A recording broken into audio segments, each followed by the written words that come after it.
all through my 20s, lived in and out of Boston, played every style of music, tried to make it in several different bands, and just nothing really clicked.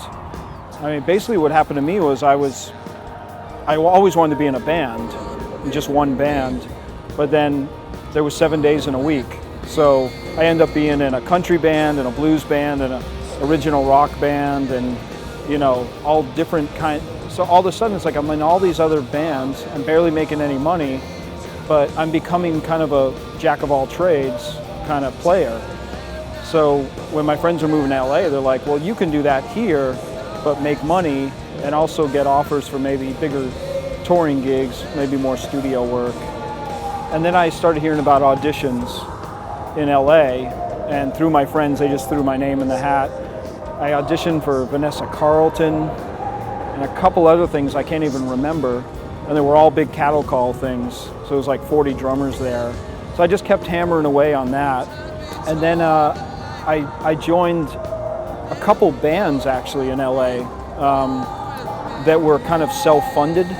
So it's like I was in a band, but it actually was making money, but not making money in a big audience kind of way, in more of a vanity project kind of way. And so the bass player in one of those bands started playing with Josh Groban. So we were just doing some crappy, weird gig in Venice, and the music director for Josh Groban, and Josh Groban had just started, they were just putting a band together, had come down and said, hey, we need a drummer. And I didn't know anything about his music or anything like that, but I was like, yeah, I could use a really good gig, you know? So it ended up being a 6-year endeavor. So it just kind of went from there. It was a really different gig for me, but what I loved about it is I kind of invented the way of playing drum kit on that gig, because Josh had never toured. I mean, I did his first real concert, like where he had to sing for 90 minutes straight. He had just made appearances on TV. So what was great about that gig is it was a first huge gig for me, but it was also, I was enjoying it with the artist. There was a lot of firsts for everybody, whether it be Radio City or something like that. So instead of coming in playing with an artist when they're way established and you're the 14th drummer they've had, you know, so that was kind of nice. You know?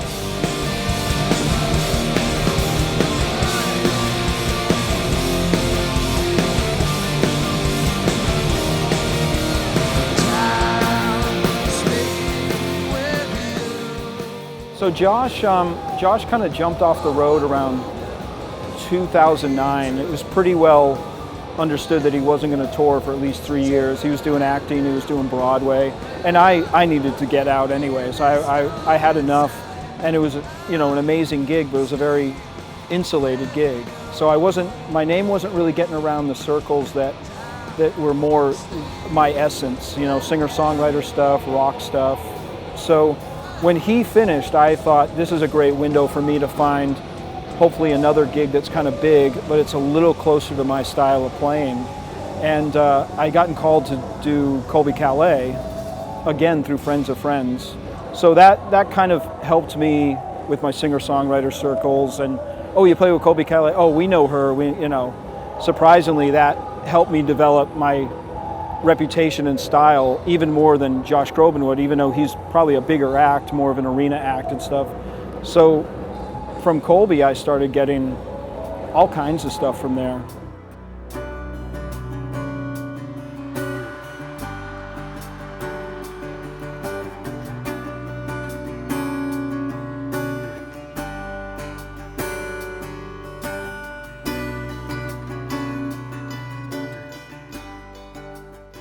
So this one came about, the Goo Goo Dolls, their second guitar player, Brad Fernquist, I've known maybe over 10 years.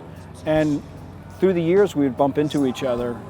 Maybe I'd be on a festival with Colby and the Goo Goo Dolls would be the headliner, or we just kept on bumping into one another. And then he called me and said that their drummer was going to be subbing the gig and would I want to do it. And it didn't work out schedule-wise, but after the drummer subbed it out, they decided to part ways with the drummer, and they had the same drummer for 18 years, 19 years. So he called me after that little window and said, well, it's not just a subbing gig anymore. Do you want to do it on a full-time basis? So I hadn't met the other guys yet. It was completely on recommendation. And so I had this whole Canadian tour booked, but I hadn't met the main guys, you know, Johnny Resnick, like the main rock stars of the band, you know, I hadn't even met them. And so I'd call my friend, I'm like, are we cool? Like, I at least want to play with these guys or hang out with them. And he's like, dude, it's going to be totally cool. So that was complete reputation and recommendation. And, you know, I'm so grateful for that trust, you know, and it really made me, I had a good 3 weeks to work on the material. So I just obsessed with it and just came in that first rehearsal, and I just wanted it to be a very seamless situation.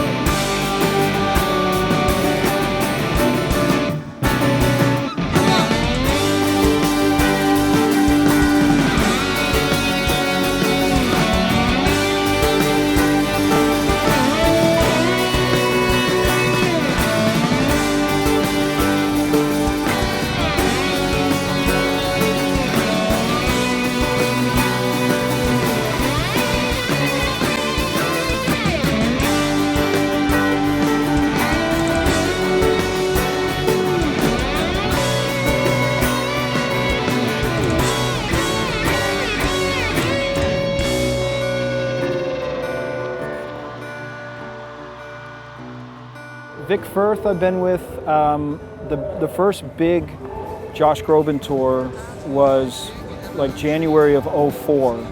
So during rehearsals of that, I met up with Vic, and it was kind of a perfect storm. I had been searching for the perfect stick, and it was this 55A, and you know, I'd always used the 5As and always used Vic most of my life. And it just, at the same time I discovered this stick, I had met the company, and then I was on this really good gig, and so it's been over 10 years. Be complete, the pieces of the nothing that